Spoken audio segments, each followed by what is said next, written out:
வங்கக்கடலில் நிலவும் காற்றழுத்த தாழ்வு பகுதி ஆழ்ந்த காற்றழுத்த தாழ்வு பகுதியாக வலுவடைந்திருக்கிறது.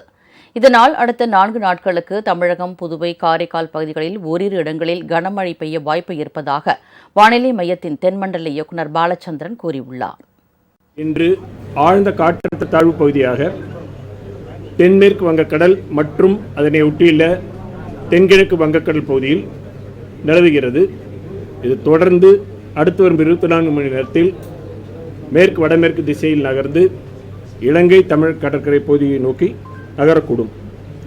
இதன் காரணமாக அடுத்து வரும் 4 தினங்களுக்கு தமிழகம், புதுவை, காரைக்கால் பகுதிகளில் அநேக இடங்களில் லேசானது முதல் மிதமான மழை பெய்யக்கூடும்.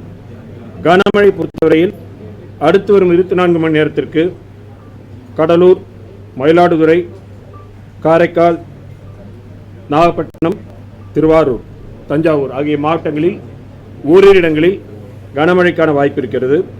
நாளை டெல்டா மாவட்டங்கள், கடலூர், காரைக்கால் ஆகிய மாவட்டங்களில் ஓரிரு இடங்களில் கன முதல் மிக கனமழையும், திருவள்ளூர், சென்னை, காஞ்சிபுரம், செங்கல்பட்டு, விழுப்புரம், கள்ளக்குறிச்சி, அரியலூர், சிவகங்கை, ராமநாதபுரம் ஆகிய மாவட்டங்களில் ஓரிரு இடங்களில் கனமழைக்கான வாய்ப்பு இருக்கிறது.